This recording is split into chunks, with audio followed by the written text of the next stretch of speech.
Hello दोस्तों, आज हम बात करते हैं एवीएन और स्टेरॉइड के बारे में। एवीएन का मतलब है एवेस्कुलर नेक्रोसिस, जिसको कि हम ऑस्टियोनेक्रोसिस भी कहते हैं। सिंपल शब्दों में अगर हम समझें तो एवीएन का मतलब है कि जब हड्डी को खून की सप्लाई कम हो जाती है, जिसकी वजह से हड्डी मरने लगती है, उसको एवीएन कहते हैं। एवीएन एक बहुत ही कॉमन बीमारी है जो कि हिप जॉइंट को अफेक्ट करती है, स्पेशली यंग पॉपुलेशन में।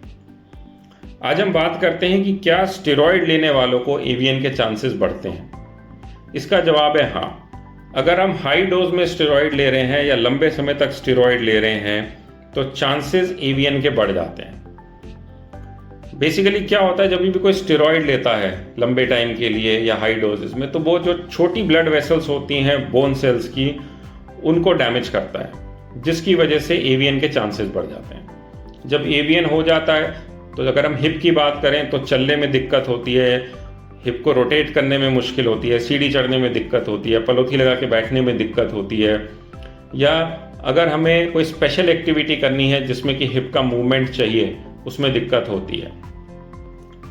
तो एवीएन जो कि हिप को अफेक्ट करता है, इसके भी स्टेजेस होती हैं, जैसे स्टेज 1, 2, 3, 4। तो जैसे जैसे इसकी स्टेजेस बढ़ती जाती है, वैसे ही जो हिप जॉइंट होता है वो अर्थराइटिक हो जाता है और पेशेंट का चलना उठना बैठना मुश्किल हो जाता है, पेन किलर पे डिपेंडेंसी बढ़ जाती है।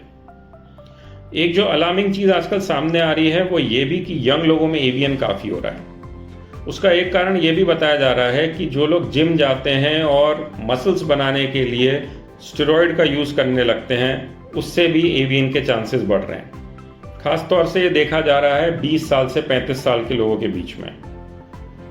जिम जाने के लिए, मसल्स बिल्डिंग के लिए अगर हम नॉन रिक्वायर और इनजुडिशियस यूज़ कर रहे हैं स्टेरॉइड का, उससे दिक्कत बढ़ रही है। तो एक सावधानी उन लोगों को भी बरतनी चाहिए जो कि अच्छी मसल्स बनाने के लिए, मस्कुलर दिखने के लिए अगर स्टेरॉइड का यूज़ कर रहे हैं, तो you are at risk of developing AVN.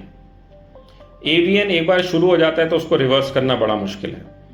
अगर आपने स्टेरॉइड का यूज़ छोड़ भी दिया तो भी कोई गारंटी नहीं है कि आपका एवीएन रिवर्स हो पाए।